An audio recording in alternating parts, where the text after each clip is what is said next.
Good morning, class 9. Today we will continue our chapter. और आज हम पढ़ेंगे जुडिशरी के बारे में. What is judiciary? First of all the courts at different levels in a country put together are called the judiciary.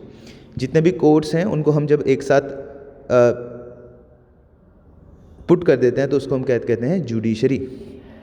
India में जो judiciary है उसमें सुप्रीम कोर्ट होता है जो कि पूरे नेशन का कोर्ट होता है. फिर हाई कोर्ट होता है. हाई कोर्ट ये कोर्ट होते हैं स्टेट्स के.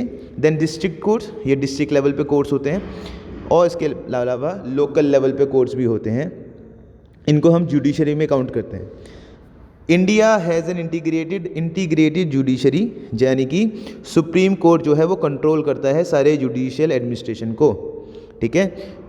क्या क्या करती है जुडिशरी हमारी जुडिशरी डिस्प्यूट सॉल्व करती है दो कंट्रीज़ के बीच में, और मतलब कोई भी कंट्रीज़ के सिटीज़न के बीच में. अगर डिस्प्यूट सिटीज़न और गवर्नमेंट के बीच में है तो उसको भी जुडिशरी सॉल्व करती है. अगर दो स्टेट्स के बीच में या दो गवर्नमेंट्स के बीच में डिस्प्यूट है तो जुडिशरी उसे सॉल्व करेगी. और अगर हमारी यूनियन गवर्नमेंट यानी सेंट्रल गवर्नमेंट और स्टेट गवर्नमेंट के बीच में कोई डिस्प्यूट है उसको भी जुडिशरी ही सॉल्व करती है. जुडिशरी जो हमारी सुप्रीम कोर्ट है, it is highest court of appeal in civil and criminal cases. It can hear appeals against the decision of high court. अगर कोई हाई कोर्ट के डिसीजन से संतुष्ट नहीं है तो वो सुप्रीम कोर्ट में जा सकता है अपने केस को लेके. Independence of the judiciary means that it is not under the control of legislature. Indian judiciary जो है वो लेजिस्लेचर के या एग्जीक्यूटिव के कंट्रोल के अंडर नहीं होती है. द जजेस do not act as the direction of the government. और वो जो करते हैं, कोई भी पॉलिटिकल पार्टी, कोई भी गवर्नमेंट हमारी जुडिशरी को कंट्रोल नहीं कर सकती, ना ही उसको कोई इफेक्ट कर सकती है. That is why all modern democracies have courts. इसलिए सारी मॉडर्न डेमोक्रेसीज में कोर्ट्स होते हैं. इंडिपेंडेंट लेजिस्लेचर होते हैं, एग्जीक्यूटिव भी होता है. द जज of supreme court and high court are appointed by the president on the advice of prime minister. जो हमारे जज होते हैं सुप्रीम कोर्ट के या हमारे जज जो होंगे वो हाई कोर्ट के, उनको कौन नॉमिनेट करेगा? उनको नॉमिनेट करेंगे प्रेसिडेंट. किसकी कंसल्टेंस से? प्राइम मिनिस्टर की कंसल्टेंस से. In practice, it now means that senior judges of Supreme Court selects new judges. और जो सुप्रीम कोर्ट के सीनियर जजेस होते हैं वो भी उनसे भी कंसल्ट किया जाता है और वो डिसीजन लेते हैं कि किसको अब हम जज बनाएंगे. There is very little scope for interference by the political executive. The senior most जज of supreme Court is usually. अब जो हमारे जज होते हैं सुप्रीम कोर्ट में उनमें जो सबसे सीनियर जज हो गए उनको हम चीफ जस्टिस ऑफ इंडिया भी कहते हैं.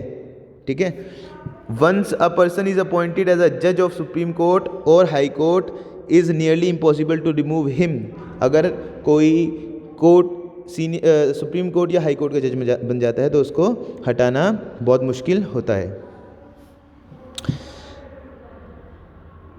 The supreme court and high court could have power to interpret the constitution. इसके अलावा सुप्रीम कोर्ट और हाई कोर्ट क्या कर सकते हैं? कॉन्स्टिट्यूशन को भी चेंज कर सकते हैं. They can declare invalid any law. किसी भी लॉ को इनवैलिड कह सकते हैं और उसके अगेंस्ट एक्शन भी ले सकते हैं, किसी भी एग्जीक्यूटिव के अगेंस्ट भी. ठीक है. Thus they can determine the constitutional validity of any legislature or of action.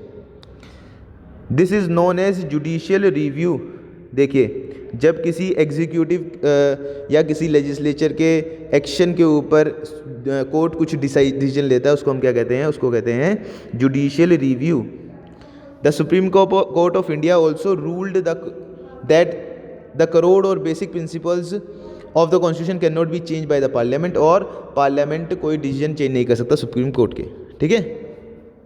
Power of and the dependence of Indian judiciary allows it to act as the guardian of fundamental rights. हमारे fundamental rights का guardian कौन है? वो Supreme court है. We shall, अब ये next chapter में हम कुछ पढ़ेंगे. हम पढ़ेंगे अप्रोच क्या है कोर्ट्स तक जाने की, सही अप्रोच क्या है. Court have given several judgments and directives to protect public interest. इसके अलावा पब्लिक इंटरेस्ट को भी कोर्ट क्या करते हैं,